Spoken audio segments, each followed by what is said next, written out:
You are my sunshine, my only sunshine. You make me happy when skies are gray. You never know, dear, how much I love you. So please don't take my sunshine away. Raising mom. Raising mom means to me, the first thing that comes to my mind would have to be a child changing how their mother thinks in certain ways.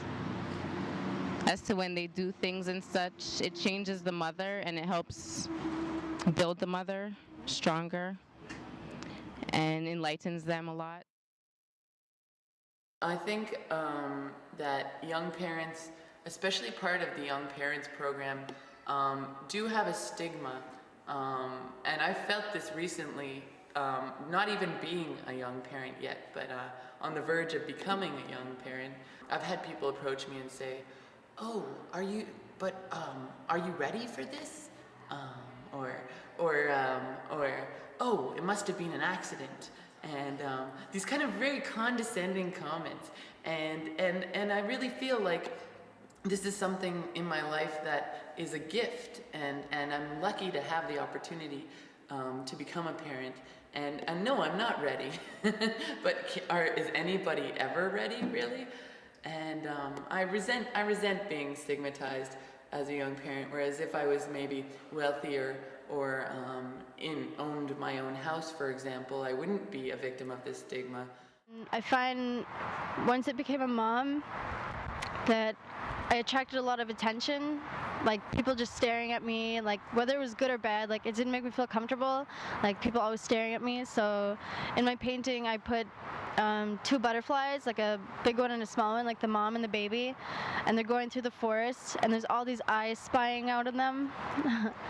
And that was like just a little bit like how I felt about people staring, because that's a big issue with me. After the exhibition, I found a huge difference in my perception of how I felt when people stared at me, and it just made me feel a lot better. Like once I realized it's not always a bad thing when somebody's staring at you. People that weren't necessarily friends at the beginning, through the art project, we were able to bring different people together and start talking about things that we wouldn't normally share with each other. I saw a lot of people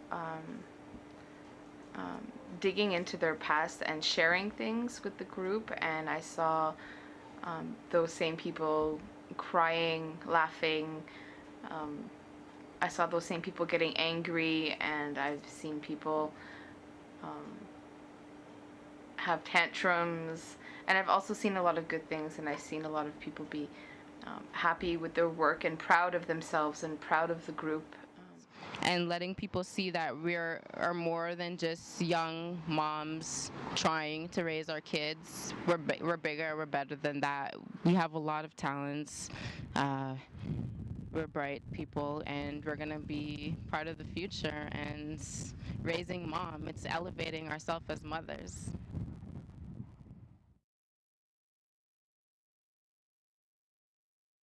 As young mothers, we've lost touch of ourselves. Our sense of self has no worth, can't take a breath, no time to reflect. Always surrounded by negative thoughts, saying no, don't, can't, stop. Breathe in, breathe out. Relax and tap into the collective known. Close your eyes, sense, feel, roam into dark places, secret spaces. Trust intuition. Nourish your source. Stop all the questions.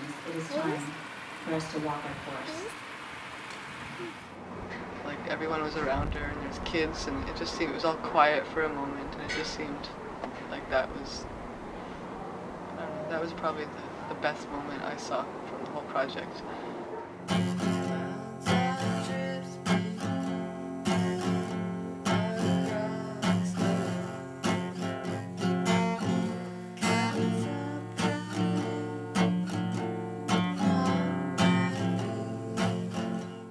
theory and there's practice, and I failed. And in theory, it works out well when you have people say, okay, everyone's going to work together and we're going to do it and have this one united vision. But then in practice, the vision is fractured and there's like people drifting off in the lunchroom and someone didn't come that week. And it's kind of hard to have a united vision with such a, I don't know, rotating group that doesn't come always so frequently. Like there's the 4 people that always come. Then you have people coming in and they don't know what's going on, so it's hard to keep the unity. Jasmine and I began as YPP participants ourselves.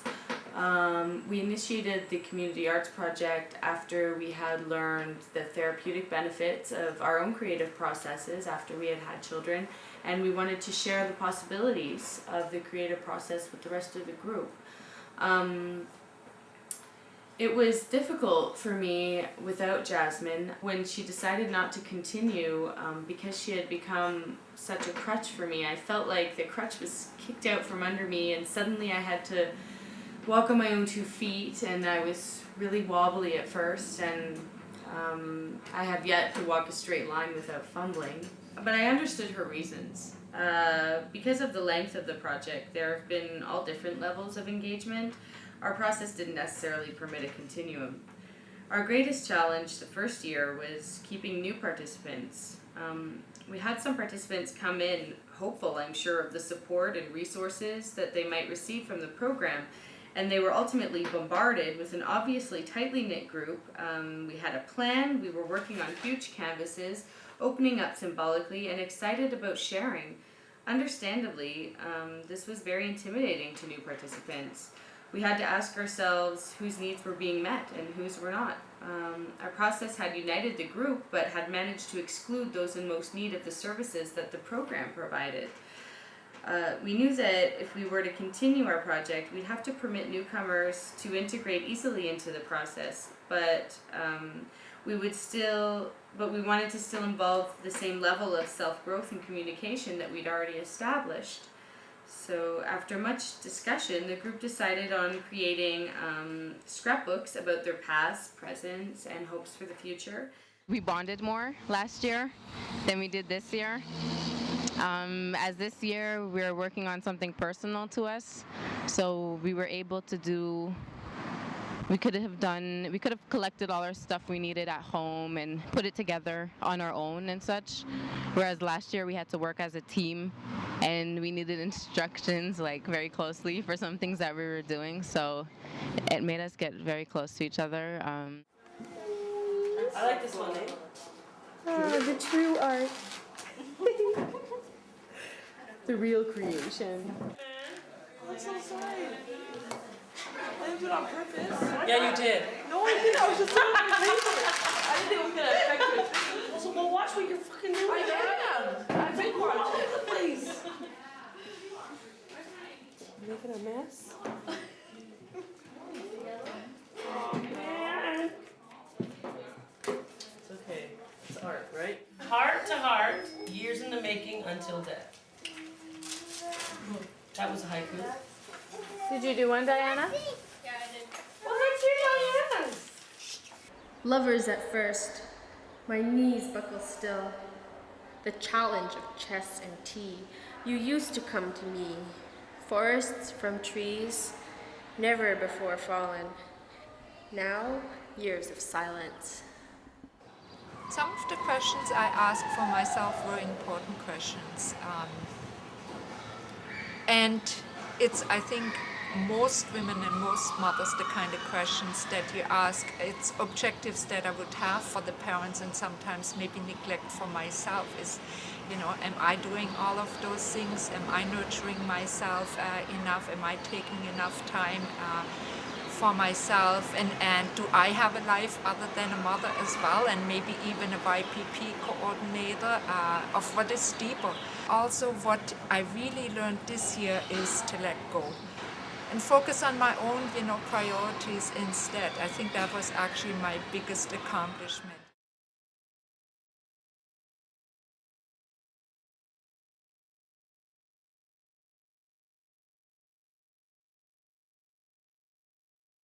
I am not sure what I am getting into. happiness, effaced, without 1,000 faces, one all in common. We are women. I have multiple faces, several bodies, other lives, and one of each within my sacred womb. The rebirth of life, a new generation to come. You put my pieces back together. Umbilical attaches for our lives. We had originally designed for photography and Photoshop to have a large place in our scrapbooks. We learned quickly that we just didn't have the resources. Having been so proactive in searching out our venue for the Raising Mom Expo, we were surprised to have Miriam Verberg from the Atwater Library approach us about a digital literacy project that she was coordinating. So here was an excellent opportunity for our community project to collaborate with another community arts project. I needed a stable home. I received a family. I received unconditional love. I received stability. I believed people are no good. I believed there was no good in life. I believed there were more hate than love in this world. Historically, women in the art world have been divided due to 19th century philosophy in that women were connected with the natural domain and not the creative domain. And yet, it's in our respective nature to create beyond just procreation. So here we've created a platform for women's voices to be heard, and recognizing the value in our stories is what feminism in art is all about. Voices heard are the roots of all change. In this sense, I feel that the personal does become political. I don't think my scrapbook can achieve anything politically. Socially, I think it can show other people what my life has been since I was born, what I'm going through now, and what I hope my future to be with all the different sections that we're doing through the scrapbook. I wouldn't really choose an art project as a way of bonding with people by my own will. I've found that I was able to express myself on topics that are really difficult to talk about through the artwork and the different projects that we did. We've done so many different types of art for this project that I was always able to take very sensitive things that were happening in my life right now and kind of express that to the group without ever having to really say it in words. And I think this is super valuable, and it's really given me a good idea of why art is such a valuable tool to use. And I never knew that before. I wanted to be a model. I wanted to help to the kids. I wanted a good husband. I needed 3 children. I needed a good family. I needed a good job. I received a good life. I received a good family. I received a good husband. I believed in God. I believed in the future. I believed in me. Yay.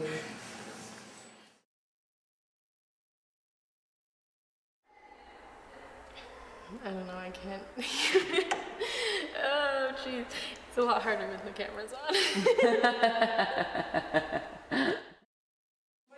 you have a baby shower and stuff? I don't have any girlfriends. Yes, you do. Answer. Wrong answer. Now I know my ABCs. Next time won't you sing?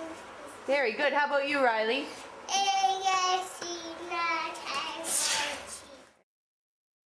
It's something for me to look back on, hopefully in 45 years from now, and to see how good looking I was. That's it.